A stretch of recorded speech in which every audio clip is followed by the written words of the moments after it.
Hey everyone, welcome back to my channel once again. You're tuned into Notable #Take Notes, and I am Amira Fuller. Now I am excited to be with you all today because I believe that the trajectory of these videos from this video onwards is going to spin some minds, because we're going to be tackling some areas where I believe we need to just have genuine understanding of. But before I go into the heart of the video today, make sure you go back and have a look at my self-love video that I posted last week. Now you want to make sure you tune into that because there are some great nuggets that I put in there that really can encourage you to understand why you might not love yourself as much as you should, and help you to also understand who you are as well. So make sure you go back and tune into that video. But today's video, honey, we are going to tackle something that I believe people might dismiss because it's natural to us. We have this notion that we just know, but I think we actually don't, okay? So what's today's topic? Today's topic is this: your gender is God-given. Whew. Smoking, man.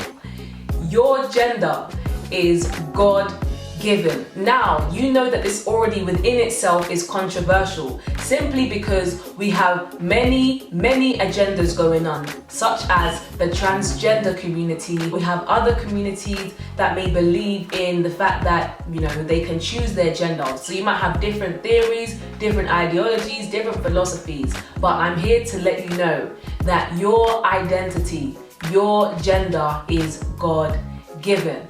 Okay, so we're gonna start off somewhere. I like merging science and God together because I believe that science is definitely God-inspired. However, I believe that a lot of people have made science the God, which is the issue I have when it comes to looking at science. However, science within itself, I definitely believe is God-inspired. Cool. So, science and gender. If we want to look at gender biologically speaking, we know that a person with double X chromosomes are usually assigned as female sex and also has reproductive organs and a vajayjay, okay? And then we know that a person that has XY chromosome are usually assigned as a male sex and they have reproductive organs and genitals. So we know that these type of things distinguish this type of being to that type of being, and they are called male and female. Okay, so we can see that how these individual persons are designed. One is designed for a particular purpose and another is designed for a particular purpose. They were created equal, but they have differences. Okay, and we're going to get to what I just said about equal probably in another video, because I know people be like, what, men and women are equal? Yes, they are. In their creation, they are equal. In their differences, they are simply different. It doesn't make the woman inferior, but that's for another conversation. But yes, as I stated, we can see that a woman has a particular design and we can see that a male has a particular design. Now there's a book I'm currently reading called Understanding the Power and Purpose of a Woman by Miles Monroe, my amazing mentor. And there's something that he says in this book which is so powerful, and he goes on to say that the purpose of something determines its nature or design, and the nature or design of something determines its needs. And this is the same with male and female. We are designed in a particular way because we have a particular function, we have a particular purpose, and our needs are also determined by how we were created. And if we don't have an understanding of how we are supposed to function as male and female, you're going to allow popular culture, society to begin to influence you as a male and a female. And it's interesting how now male and female are determined by how you feel, because we've gone so far off from the fundamental truths of us as human beings that we have now allowed feelings, we've now allowed a culture to be socially constructed by people and the environment, by government, by social media, and so many other influences that we have literally lost the plot. We think that we can change our gender because we feel like it, and we've dismissed biological principles and natural law. One thing I want to state about natural law is that it's intrinsic, it's innate, it's inborn, it is a state. And when we violate natural law, you're finding yourself being at more risk. Secondly, you'll find that it's a lot harder and even more expensive to try and do what it is that you want to do. A primary example is changing your gender. Now, I understand that some males may feel like females and some females may feel like males. However, when I went on to research a bit why maybe males and females feel like they should be the opposite sex, I found that science really dived into neurology, which was more so about the structure of the brain relating to different hormones and different feelings and chemicals and things like that. And one thing I saw is that maybe some females had more male hormones than some other females, or some males may have had more female hormones than other males. But when you look at it like that, that doesn't take away from the fact that they are male, and that doesn't take away from the fact that they are female. However, what I do believe has influenced why certain males feel like they are females and why certain females feel like they are males, because society has told us what a male is supposed to be and what a female is supposed to be. Females are supposed to be more emotional. Females are supposed to be more sensitive. Females are supposed to be more in touch with their feelings. A man is supposed to be masculine, almost heartless. They have to be hard. They have to be strong. They can't express. It will make them look weak. The society really bashes on men and their pride. It really bashes on, you have to look strong and be the part. But inwardly, they're crying behind closed doors. So does that mean that they are a man when they show this strong demeanor in public and then a female behind closed doors when they're battling depression? We live in a society where we are trying to cater to feelings, and when we do that, we undermine the male species and the female species. To not get ahead of myself, I want to go back to the point that gender is not determined by your feelings.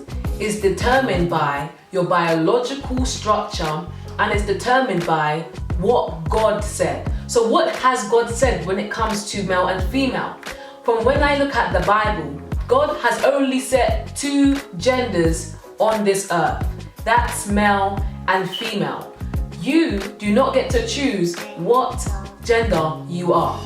You may be able to decide based on society and popular culture that you are male and female. However, that does not negate nor take away the fact that biologically and inherently and innately you are either male or female. And what I want you to do is actually begin to understand yourself. Understand what it means to be human. Understand what it actually means to be male. And where can you really go aside from God to let you know about how you're supposed to function. As the analogy that I like to give in my videos is that every product has a manufacturer. And human beings, you are not off of that list. You have a manufacturer. You have somebody that has determined your gender.